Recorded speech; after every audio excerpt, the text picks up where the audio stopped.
Hello students, आज हम आपको सेंटेंसेस ऑनलाइन क्लासेस के माध्यम से चैप्टर नंबर 3 एक्सप्लेन करेंगे। चैप्टर नेम है ठाकुर का कुआं।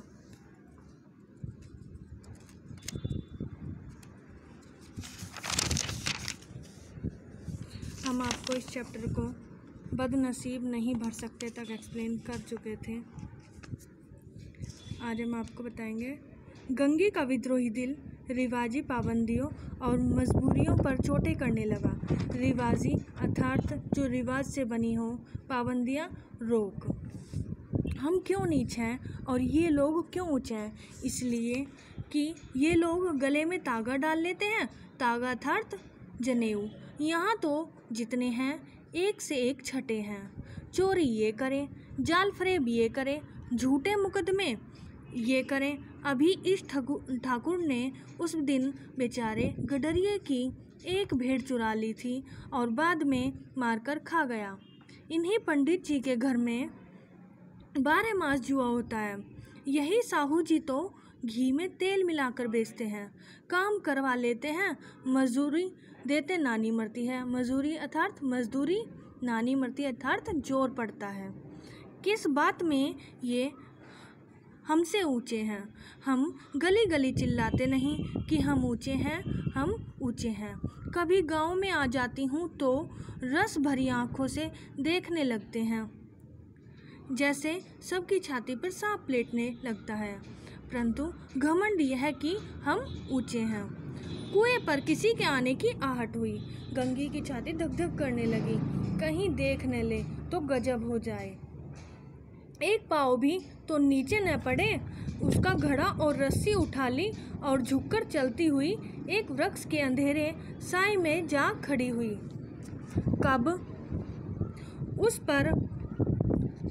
कब इन लोगों को दया आती है किसी पर। बेचारे महंगू को इतना मारा कि महीनों लहू थूकता रहा। लहू अर्थात खून, इसलिए कि उसने बेगार न दी थी। उस पर ये ऊंचे लोग बनते हैं। कुएं पर 2 स्त्रियां पानी भरने आई थी। इनमें बातें हो रही थी। खाना खाने चले और हुक्म हुआ कि ताज़ा पानी भर लाओ, घड़े के लिए पैसे नहीं हैं। हम लोगों को आराम से बैठे देखकर जैसे मर्दों को जलन होती है। हाँ, यह तो न हुआ कि कलसिया उठाकर भर लाते। कलसिया था मटका। बस हुक्म चला दिया कि ताज़ा पानी लाओ, जैसे हम लौंडिया ही तो हैं। लौंडिया नहीं तो और क्या हो तुम? रोटी कपड़ा नहीं पाती, 10-5 रुपए छीन झपट कर ले ही लेती हो। और लौंडिया कैसी होती है? मत लजाओ दीदी। छिन भर अर्थात क्षण भर आराम करने को जी तरसकर रह जाता है। इतना काम किसी दूसरे के घर कर लेती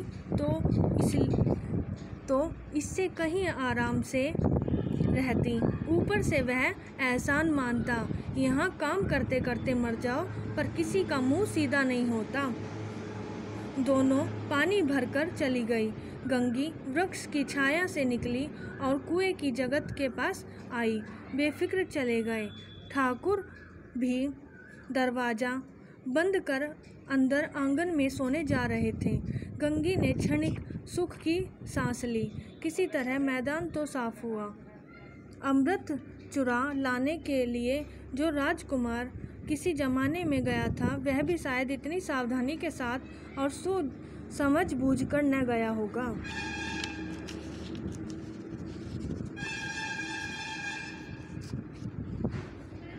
गंगी दबे पांव कुएं की जगत पर चढ़ी। विजय का ऐसा अनुभव उसे पहले कभी न हुआ था। उसने रस्सी का फंदा घड़े में डाला, दाएं बाएं चौकन्नी दृष्टि से देखा, जैसे कोई सिपाही रात को शत्रु के किले में सुराख कर रहा है। अगर इस समय वह पकड़ ली गई तो फिर से उसके लिए माफ़ी या रियायत की रत्ती भर उम्मीद नहीं। अंत में देवताओं को याद करके उसने कलेजा मजबूत किया और घड़ा कुएं में डाल दिया। घड़े ने पानी में गोता लगाया। गोता अर्थात डुबकी लगाई। बहुत ही आहिस्ता अर्थात धीरे धीरे। जरा भी आवाज़ न हुई। गंगी ने 2-4 हाथ जल्दी जल्दी मारे। घड़ा कुएं के मुंह तक आ पहुंचा। कोई बड़ा सहजोर अर्थात जबरदस्ती करने वाला पहलवान भी इतनी तेजी से नहीं खींच सकता था। गंगी झुकी कि घड़े को पकड़कर जगत पर रखे कि ठाकुर साहब का दरवाज़ा खुला। शेर का मुंह भी इससे अधिक भयानक न होगा। गंगी के हाथ से रस्सी छूट गई। रस्सी के साथ घड़ा धड़ाम से पानी में गिरा और कई क्षण तक पानी में हलकोरे की आवाज़ सुनाई देती रही। ठाकुर कौन है? ठाकुर ने कहा कौन है, कौन है? पुकारते हुए कुएं की तरफ आ रहे थे और गंगी जगत से कूदकर भागी जा रही थी। घर पहुंचकर देखा कि जोखू लोटा मुंह से लगाए वही मैला गंदा पानी पी रहा है।